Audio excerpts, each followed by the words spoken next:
같이 기도함으로 새벽기도 시작하겠습니다. 하나님 아버지, 우리는 부족하고 연약합니다. 하지만 이 시간 하나님을 바라볼 때에 하나님 우리의 강함 되어 주시고 우리의 마음을 채워주시고 하나님의 살아계심을 맛보아 하는 오늘 하루의 시작이 되어 하나님으로 말미암아 오늘 하루를 능히 감당할 수 있는 하나님의 은혜의 날, 복된 날 되게 도와주옵소서. 예수님 이름 받들어 기도합니다. 아멘. 오늘 말씀 예레미야 16장 1절에서 13절까지의 말씀입니다. 예레미야 16장 1절에서 13절까지의 말씀입니다. 여호와의 말씀이 또 내게 임하여 이르시되 너는 이 땅에서 아내를 맞이하지 말며 자녀를 두지 말지니라. 이곳에서 낳은 자녀와 이 땅에서 그들을 해사는 어머니와 그들을 낳은 아버지에 대하여 여호와께서 이와 같이 말씀하시오니 그들은 독한 병으로 죽어도 아무도 슬퍼하지 않을 것이며 묻어주지 않아 지면의 분토와 같을 것이며 칼과 기근에 망하고 그 시체는 공중의 새와 땅의 짐승의 밥이 되리라. 여호와께서 이와 같이 말씀하시되 조상 집에 들어가지 말라. 가서 통곡하지 말며 그들을 위하여 애곡하지 말라. 내가 이 백성에게서 나의 평강을 빼앗으며 인자와 사랑을 제함이라. 여호와의 말씀이니라. 큰 자든지 작은 자든지 이 땅에서 죽으리니 그들이 매장되지 못할 것이며 그들을 위하여 애곡하는 자도 없겠고 자기 몸을 베거나 머리털을 미는 자도 없을 것이며 그 죽은 자로 말미암아 슬퍼하는 자와 떡을 떼며 위로하는 자가 없을 것이며 그들의 아버지나 어머니의 상사를 위하여 위로의 잔을 그들에게 마시게 할 자가 없으리라. 너는 잔치집에 들어가서 그들과 함께 앉아 먹거나 마시지 말라. 만군의 여호와 이스라엘의 하나님께서 이와 같이 말씀하시니라. 보라, 기뻐하는 소리와 즐거워하는 소리와 신랑의 소리와 신부의 소리를 내가 내 목전 내 시대의 이곳에서 끊어지게 하리라. 내가 이 모든 말로 백성에게 말할 때에 그들이 내게 묻기를 여호와께서 우리에게 이 모든 큰 재앙을 선포하심이 어찌 됨이며 우리의 죄악은 무엇이며 우리가 우리 하나님 여호와께 범한 죄는 무엇이냐 하거든. 너는 그들에게 대답하기를 여호와께서 말씀하시되 너희 조상들이 나를 버리고 다른 신들을 따라서 그들을 섬기며 그들에게 절하고 나를 버려 내 율법을 지키지 아니하였음이라. 너희가 너희 조상들보다 더욱 악을 행하였도다. 보라, 너희가 각기 악한 마음에 완악함을 따라 행하고 나에게 순종하지 아니하였으므로 내가 너희를 이 땅에서 쫓아내어 너희와 너희 조상들이 알지 못하던 땅에 이르게 할 것이라. 너희가 거기서 주야로 다른 신들을 섬기리니 이는 내가 너에게 은혜를 베풀지 아니함이라 하셨다 하라. 아멘. 오늘 본문에서 예레미야는 또다시 상징적인 행위를 통하여 그들 가운데 임할 심판이 있음을 깨닫게 하라 라고 하나님이 명하시는 것을 듣게 됩니다. 우리가 예레미야 13장에서 배띠를 사서 그것을 빨래하지 말고 어떻게 보면 더러운 오물이 묻을 수 있는 그 띠를 그대로 가지고 지내다가 유브라데 강가에 가서 묻고 거기서 썩은 것을 다시 꺼내라고 하신 적이 있습니다. 바로 죄 많은 이스라엘이 그 북방의 민족에 의하여 완전히 그 교만이 깨어지고 박살날 것을 미리 보여주는 예언적인 행동이었죠. 오늘 하나님이 예레미야에게 아내를 맞이하지 말라, 또 자녀를 낳지 말라라고 하세요. 말로만 심판을 선포하는 게 아니라 그 예언자의 삶으로 보여주라는 것이죠. 왜냐하면 아내를 맞이하고 많은 자녀를 출산하는 건 이게 고대에서는 큰 복일 수밖에 없는 것입니다. 근데 독신으로 살아가라. 이건 앞으로 이스라엘 백성들의 모든 대가 끊어지게 될 것이다. 멸망이다라는 것을 보여주는 직접적인 예언적 행동이라는 것이죠. 그래서 실제로 이스라엘 사람들이 4절 보면 그들은 독한 병으로 죽어도 아무도 슬퍼하지 않을 것이며 묻어주지 않아 지면의 분토와 같을 것이며 칼과 기근에 망하고 그 시체는 공중의 새와 땅의 짐승의 밥이 되리라. 이런 심판에 처하게 될 것이다. 분명하게 말씀을 하죠. 자손이 끊어질 것이다. 그것을 보여주는 게 예레미야의 결혼하지 않고 자식을 낳지 않는 상징적인 행동인 것입니다. 그리고 또 다른 행동을 하라고 하시죠. 조상 집에 가지 마라. 통곡하거나 울지 말라.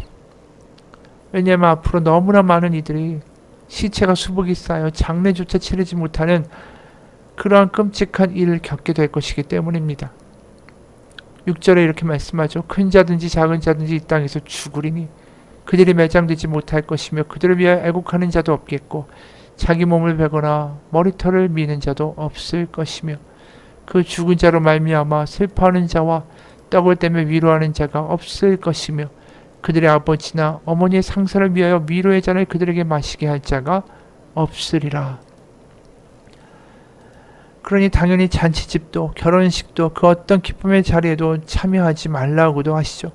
왜냐하면 그 기쁨도 다 무너질 것이기 때문에. 9절 만군의 여호와 이스라엘의 하나님께서 이와 같이 말씀하시니라.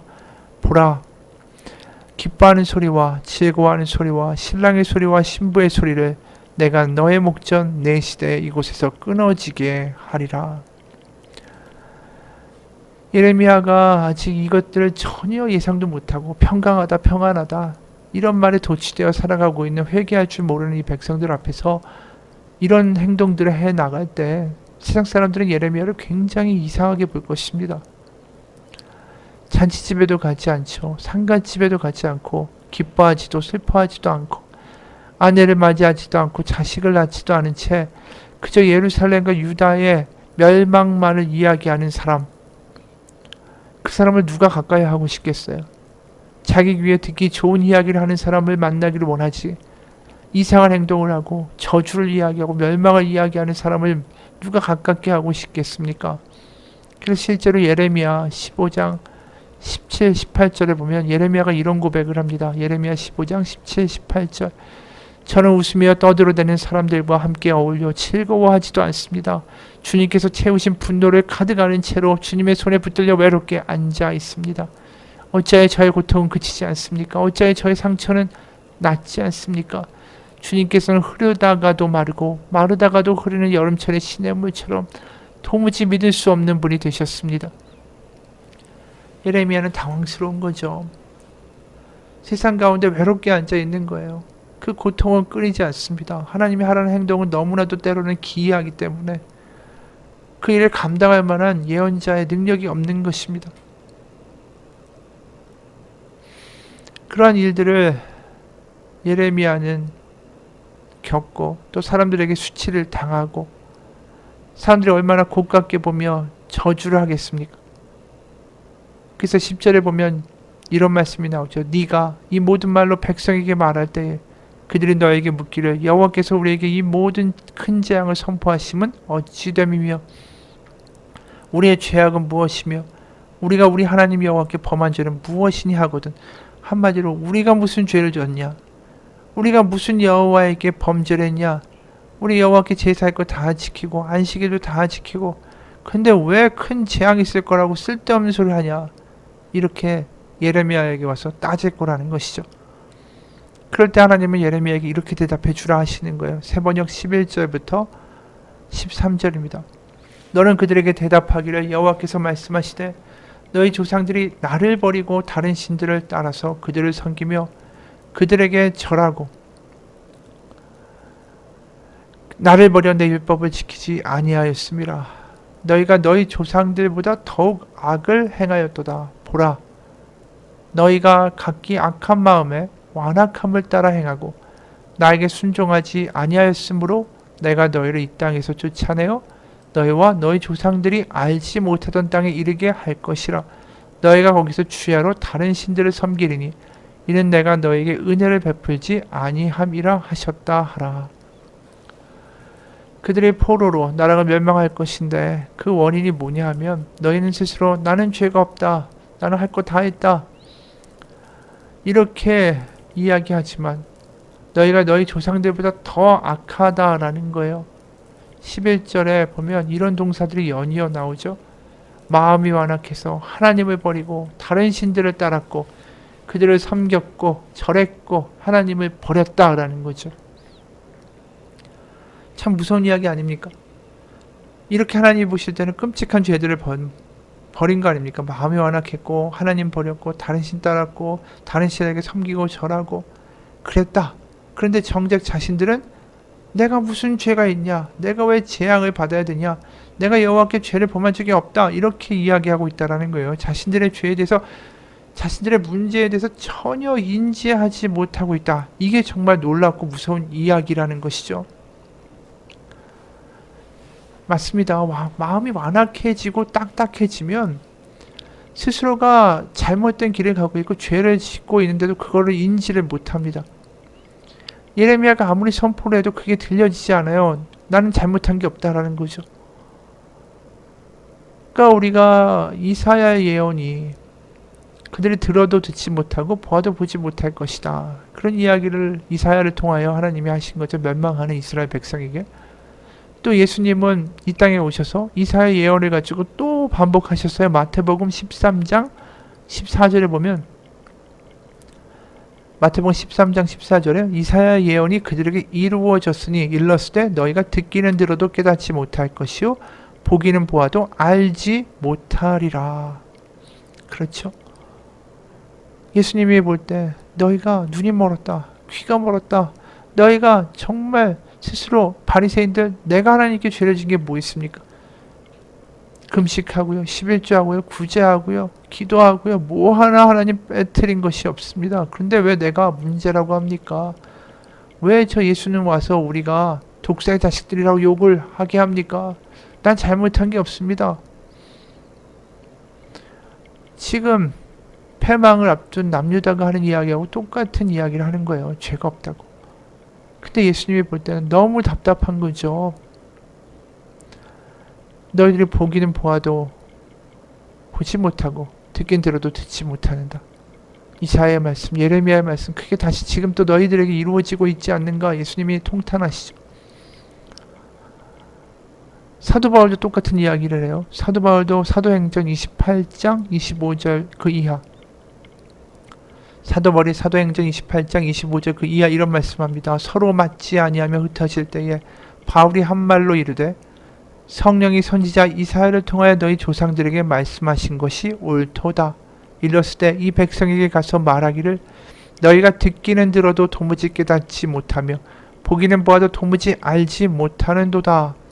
예수님이 하신 말씀, 이사야 하신 말씀 그대로 인용해요. 그래서 27절 이 백성의 마음이 우둔하여져서 똑같죠. 완악하여져서 그 귀로는 둔하게 듣고 그 눈은 감았으니 이는 눈으로 보고 귀로 듣고 마음으로 깨달아 돌아오면 내가 고쳐줄까 함이라 하였으니 그런즉 하나님의 이 구원이 이방인에게로 보내진 줄을 알라. 그들은 그것을 들으리라 하더라. 그러니까 유대인들이 예수님의 복음을 방해하고 사도들을 제자들을 죽이려고 하고 그럴 때 이 사도 바울이 이렇게 이야기한 거예요. 유대인들 예수님을 잡아 죽이고도 어떻게 당신들은 부활하신 예수님의 십자가의 능력이 있는데도 보아도 보지 못하고 들어도 듣지 못합니까? 이렇게 지적하는 거죠.